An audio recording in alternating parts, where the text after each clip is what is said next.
El que avui en dia és innovació pel comerç i ha estat sempre escoltar el client, conèixer els requeriments i adaptar-se, canviar i, si és necessari, substituir.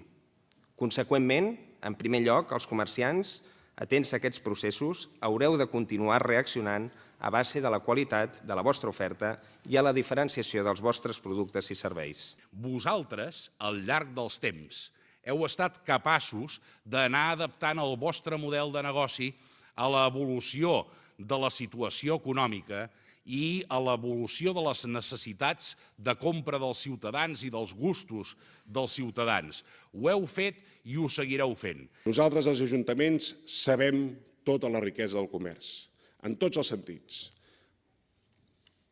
Sabem que és indispensable tenir un teixit comercial viu, potent, fort, perquè, si em deixen posar un exemple potser simple, nosaltres sabem que els aparadors donen llum, els aparadors donen moviment, els aparadors donen riquesa, els aparadors donen feina, però sobretot els aparadors donen vida als nostres municipis. En nom de la Federació de Municipis de Catalunya, recull el guardó el seu president, el senyor Manel Bustos.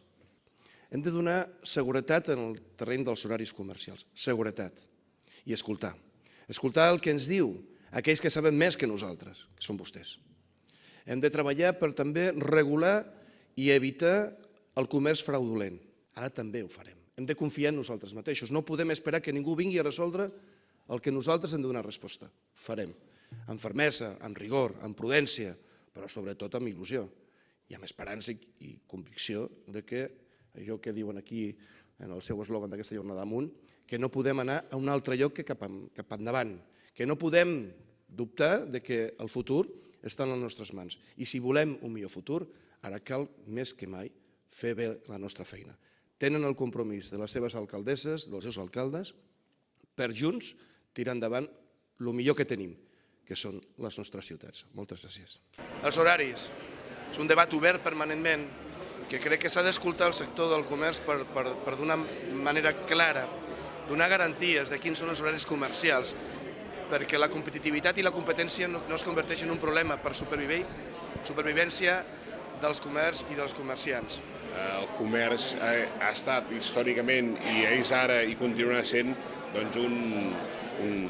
una màquina a l'hora de fer-nos sortir, a l'hora d'estirar-nos d'aquesta situació que estem patint, perquè el comerç genera ocupació, perquè el comerç dona vida, perquè el comerç fa que hi hagi moviment econòmic, per tant, és importantíssim per nosaltres rebre un premi d'aquestes característiques de la Confederació.